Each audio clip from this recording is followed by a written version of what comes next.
ನಮಸ್ಕಾರ ವೀಕ್ಷಕರೇ, ಇಬ್ಬನಿ ಚಾನಲ್ಗೆ ಸ್ವಾಗತ. ನಮ್ಮ ವಿಡಿಯೋಗಳನ್ನು ಮೊದಲ ಬಾರಿ ನೋಡುತ್ತಿದ್ದಲ್ಲಿ ದಯವಿಟ್ಟು ಸಬ್ಸ್ಕ್ರೈಬ್ ಮಾಡಿಕೊಳ್ಳಿ, ಲೈಕ್ ಮತ್ತು ಶೇರ್ ಮಾಡಲು ಮರೆಯದಿರಿ. ಕತೆಗಳನ್ನು ಸ್ಕಿಪ್ ಮಾಡದೆ ನೋಡಿ ಆನಂದಿಸಿ. ಕತೆಯ ಹೆಸರು ಶೃಂಗಾರ ಕಾವ್ಯ, ಭಾಗ 109. ಲೇಖಕರು ಕೈಸರ್ ಜಹಾ. ಪ್ರತೀಕ್ ಒಳಗೆ ಹೋದ ನಂತರ ಅಲ್ಲಿದ್ದವರನ್ನು ನೋಡಿ, ಹೇಗೆ ಹೇಳಲಿ ಮಮ್ಮಿ, ನಾನು ಗಂಡ ಬೇಕು ಅಂತ? ಯಾವ ಮುಖ ಇಟ್ಟುಕೊಂಡು ಹೇಳಲಿ ಅವರಿಗೆ? ನಾನು ಹಾಗೆ ಹೇಳೋಣ ಅಂತಾನೇ ಇದ್ದೆ. ಹಾಗೆ ಹೇಳಿದಾಗ ನಿನಗೆ ಗಂಡ ಬೇಕು ಎಂದಾಗ ಬೇಕು, ಬೇಡ ಎಂದಾಗ ಬೇಡ ಅಂತ ಹೇಳಿದರೆ, ಹಾಗೆ ಬೇರೆಯವನ ಜೊತೆ ಸಂಬಂಧ ಬೆಳೆಸಿದ ನನ್ನನ್ನು ಅವರು ಒಪ್ಪಿಕೊಳ್ಳುತ್ತಾರಾ ಮಮ್ಮಿ? ಹಾಗೆಯೇ ನಾನು ಅವರಿಗೆ ಯಾವ ಖುಷಿ ಕೊಟ್ಟಿದ್ದೀನಿ ಅಂತ? ಅಷ್ಟು ಚೆನ್ನಾಗಿ ನೋಡಿಕೊಂಡರೂ ಕೂಡ ನಾನು ನನ್ನದೇ ಆದ ಲೋಕದಲ್ಲಿ ಇದ್ದು ಬಿಡುತ್ತಿದ್ದೆ. ನನ್ನ ಹಠಮಾರಿ ಜೀವನವೇ ನನಗೆ ಮುಖ್ಯವಾಗಿತ್ತು. ಬೇರೆ ಮನೆ ಬೇಕು ಅಂತ ಹಠ ಮಾಡಿದೆ. ನನ್ನಿಂದಾಗಿ ಅಷ್ಟು ವರ್ಷಗಳಿಂದ ಮಾಡುತ್ತಿದ್ದ ಅವರ ಕೆಲಸವೂ ಹೋಯಿತು. ಒಡವೆಯನ್ನು ಕಳೆದುಕೊಂಡೆ, ಹಣ ಕಳೆದುಕೊಂಡೆ. ಇಷ್ಟೆಲ್ಲ ಮಾಡಿ ಯಾವ ಬಾಯಿ ಇಟ್ಟುಕೊಂಡು ನಾನು ಹೇಳಬೇಕಿತ್ತು? ಕಾವ್ಯ ಆರ್ಯನ್ ಭಾವ ಲೈಫನ್ನು ಒಳ್ಳೆ ರೀತಿಯಲ್ಲಿ ಬದಲಿಸಿ ಅವರ ಜೀವನದಲ್ಲಿ ಯಶಸ್ಸು ಸಿಗುವ ಹಾಗೆ ಬದಲಿಸಿದ್ದಳು. ನಾನು ಪ್ರತೀಕ್ ಜೀವನವನ್ನು ಬೇರೆ ರೀತಿ, ಅವರು ಎಲ್ಲವನ್ನು ಕಳೆದುಕೊಳ್ಳುವ ಹಾಗೆ ಬದಲಿಸಿಬಿಟ್ಟೆ. ಅದಕ್ಕೆ ನನಗೆ ಅವರು ಬೇಕಿದ್ದರೂ ನಾನು ಏನೂ ಹೇಳಲಿಲ್ಲ ಎಂದು ಅಳುತ್ತಾ ಹೇಳಿದಾಗ, ಆಕೆಗೆ ಕುಡಿಯಲು ನೀರು ಕೊಟ್ಟ ಕಾವ್ಯ ಆಕೆಯ ಬೆನ್ನು ನೇವರಿಸಿ, ನಿಜವಾಗಲೂ ಇದು ಅದೇ ಚಾಂದಿನಿನಾ ಅನ್ನಿಸುತ್ತೆ. ನನಗೆ ನೀನು ಎಷ್ಟೊಂದು ಬದಲಾಗಿ ಬಿಟ್ಟಿದ್ದೀಯಾ ಎಂದಾಗ, ನಿನಗೆ ಕಾಣಿಸಿದೆ, ಆದರೆ ಬೇರೆ ಯಾರಿಗೂ ಕಾಣಿಸಿಲ್ಲ ಎಂದು ಹೇಳಿದಾಗ, ಎಲ್ಲರಿಗೂ ಗೊತ್ತು ಚಾಂದಿನಿ, ಆದರೂ ಒಂದು ಸಲ ನಿನ್ನ ಮನಸ್ಸಿನಲ್ಲಿ ಏನಿದೆ ಎನ್ನುವುದನ್ನು ನಾವು ತಿಳಿದುಕೊಳ್ಳಬೇಕಿತ್ತಲ್ಲ ಎಂದಾಗ, ಹಾಗಂದ್ರೆ ಎಂದು ಕೇಳಿದಾಗ, ಪ್ರತೀಕ್ ನಿನ್ನನ್ನು ಇಲ್ಲಿಂದ ಯಾಕೆ ಹೇಳು ಕರೆದುಕೊಂಡು ಹೋಗಿದ್ದು? ನೀನು ಅಲ್ಲಿದ್ದು ಎಲ್ಲರ ಜೊತೆ ಇರಲಿ, ಅವರೆಲ್ಲ ಬರೀ ಮಗುವಿಗಾಗಿ ನಿನ್ನನ್ನು ನೋಡಿಕೊಳ್ಳುತ್ತಿರುವುದಲ್ಲ, ನೀನು ಬೇಕು ಅಂತ ನೋಡಿಕೊಳ್ಳುತ್ತಿರುವುದು. ನಿನ್ನ ಮೇಲೆ ಅವರಿಗೆ ಎಷ್ಟು ಪ್ರೀತಿ ಇದೆ ಗೊತ್ತಾ ಅನ್ನೋದನ್ನು ತಿಳಿದುಕೊಳ್ಳಲಿ ಅಂತ ಪ್ರತೀಕ್ ನೀನು ಬೇರೆಯವನ ಜೊತೆ ಸಂಬಂಧದಲ್ಲಿ ಇರುವುದನ್ನು ಕೂಡ ಯಾರಿಗೂ ಹೇಳಲಿಲ್ಲ. ಚಾಂದಿನಿ, ಅವರೆಲ್ಲರೂ ನಿನ್ನ ಬಗ್ಗೆ ತಪ್ಪು ತಿಳಿಯಬಾರದು ನೋಡು ಅಂತ ಏನೂ ಹೇಳಲಿಲ್ಲ. ಇಷ್ಟು ದಿನಗಳಲ್ಲಿ ನಿನ್ನಲ್ಲಿ ಆಗಿರುವ ಬದಲಾವಣೆ ಅವರಿಗೂ ಗೊತ್ತಿದೆ. ಅವರೇನು ನಿನಗೆ ಡಿವೋರ್ಸ್ ಕೊಟ್ಟು ಇನ್ನೊಂದು ಮದುವೆ ಆಗುತ್ತಿಲ್ಲ.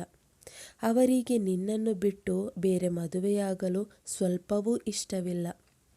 ನಿನ್ನ ಮನಸ್ಸಿನಲ್ಲಿ ಕೂಡ ಏನಿದೆ ಎನ್ನುವುದನ್ನು ತಿಳಿದುಕೊಳ್ಳಬೇಕಿತ್ತು.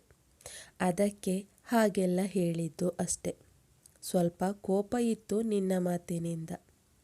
ಮೊದಲು ಸಹ ಹಾಗೆ ಹೇಳಿ ಕರೆದುಕೊಂಡು ಬಂದಿದ್ದು. ನೀನು ಬದಲಾಗುತ್ತೀಯ ಎನ್ನುವ ಒಂದೇ ನಂಬಿಕೆ ಮೇಲೆ ಹಾಗೆಯೇ ನೀನು ಬದಲಾದೆ ಕೂಡ.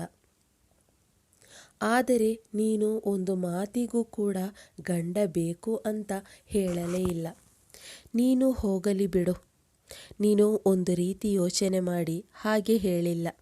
ಈಗ ಹೋಗಿ ಪ್ರತೀಕ್ನ ಜೊತೆ ಮಾತನಾಡು.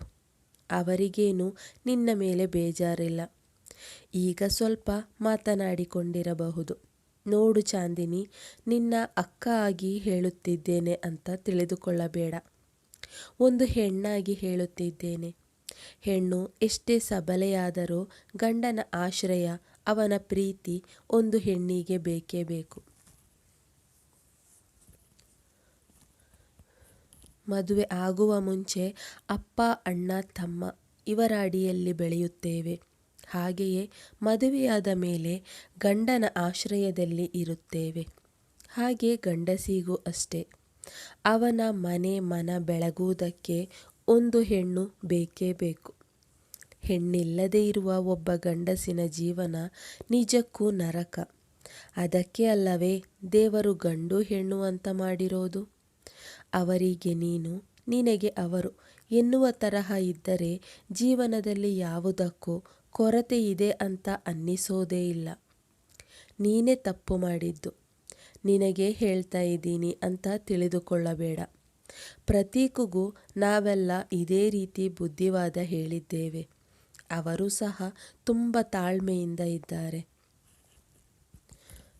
ಅವರು ನೀನು ತಪ್ಪು ಮಾಡಿದರೂ ಅದನ್ನು ಮನಸ್ಸಿನಲ್ಲಿ ಇಟ್ಟುಕೊಂಡಿಲ್ಲ.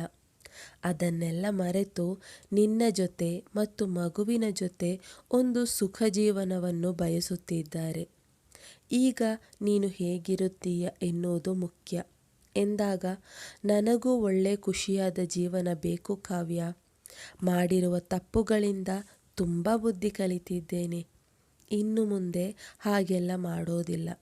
ಅದಕ್ಕೆ ಬಿಟ್ಟಿರುವ ನನ್ನ ಓದನ್ನು ಪೂರ್ತಿ ಮಾಡಿಕೊಳ್ಳಬೇಕು ಅಂತ ಯೋಚನೆ ಮಾಡಿದ್ದೇನೆ ಎಂದಾಗ ಎಲ್ಲರೂ ಆಕೆಯ ಯೋಚನೆಗೆ ಖುಷಿ ಪಡುವರು.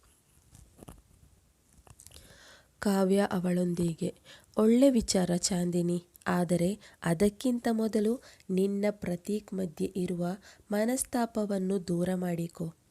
ಆಮೇಲೆ ಇದರ ಬಗ್ಗೆ ಅವರ ಜೊತೆ ಕುಳಿತು ಯೋಚನೆ ಮಾಡಿ ಮಾತನಾಡು. ಎಲ್ಲ ಒಬ್ಬಳೇ ನಿರ್ಧಾರ ತೆಗೆದುಕೊಳ್ಳಬೇಡ. ಏನೇ ವಿಚಾರ ಇರಲಿ ಅವರ ಬಳಿ ಮುಕ್ತವಾಗಿ ಮಾತನಾಡಿ ನಿರ್ಧಾರ ಮಾಡು. ಮೊದಲಿನಂತೆ ದುಡುಕಬೇಡ. ಹೇಗೋ ನೀನು ಅವರ ಜೊತೆ ಖುಷಿಯಾಗಿದ್ದರೆ ಸಾಕು. ನಮಗೆಲ್ಲ ಅಷ್ಟೇ ಬೇಕಾಗಿರೋದು ಎಂದಾಗ ಸಂಗೀತರವರು, ಹೌದು ಚಾಂದಿನಿ, ನೀನು ನಿನ್ನ ಕುಟುಂಬದ ಜೊತೆ ಸದಾ ನಗುತ್ತಾ ಖುಷಿಯಾಗಿದ್ದರೆ ಅಷ್ಟೇ ಸಾಕು. ಇನ್ನು ಮೇಲೆ ನೀನು ಮುಂಚೆ ನಡೆದುಕೊಂಡ ಹಾಗೆ ಯಾರ ಜೊತೆನೂ ನಡೆದುಕೊಳ್ಳೋದಿಲ್ಲ ಅಂತ ಎಂದುಕೊಳ್ಳುತ್ತೇನೆ. ಇಲ್ಲ ಮಮ್ಮಿ, ಹಾಗೆ ಯಾರ ಜೊತೆಯೂ ಬಿಹೇವ್ ಮಾಡೋದಿಲ್ಲ. ಇನ್ನು ನಾನು ತುಂಬ ಒಳ್ಳೆಯವಳಾಗಿ ಜೀವನ ಸಾಗಿಸುತ್ತೇನೆ. ನಾನೀಗ ಮೊದಲಿನ ಚಾಂದಿನಿಯಾಗಿ ಉಳಿದಿಲ್ಲ ಮಮ್ಮಿ. ನನ್ನನ್ನು ನಾನೇ ಬದಲಾಯಿಸಿಕೊಂಡು ಜೀವನ ನಡೆಸಲು ಪ್ರಾರಂಭಿಸುತ್ತಿದ್ದೇನೆ. ನನಗೂ ಫ್ಯಾಮಿಲಿ ಎಂದರೆ ಏನು ಎನ್ನುವುದು ಗೊತ್ತಾಗಿದೆ. ನನ್ನ ಮಗುವಿನ ಬೆಲೆ ಏನು ಎಂಬುವುದು ಗೊತ್ತಾಗಿದೆ ಎಂದವಳು ಅವರ ಕೈ ಹಿಡಿದು, ಸಾರಿ ಮಮ್ಮಿ, ಸಾರಿ ಡ್ಯಾಡಿ, ನಿಮಗೂ ತುಂಬ ನೋವು ಕೊಟ್ಟುಬಿಟ್ಟೆ, ಸಾರಿ ಎಂದಾಗ ಆಕೆಯ ಕಣ್ಣೀರ ಹನಿಯನ್ನು ಒರೆಸಿದ ಸಂಗೀತ ಹಣೆಗೆ ಮುತ್ತನ್ನು ನೀಡುವರು.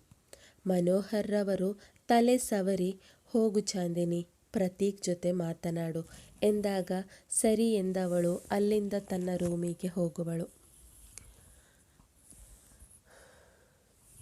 ರೂಮಿನಲ್ಲಿ ಮಗುವನ್ನು ನೋಡುತ್ತಾ ಕುಳಿತಿದ್ದ ಪ್ರತೀಕ್‌ನ ಬಳಿ ಬಂದ ಚಾಂದಿನಿ ಅವನ ಪಕ್ಕ ಕುಳಿತಳು.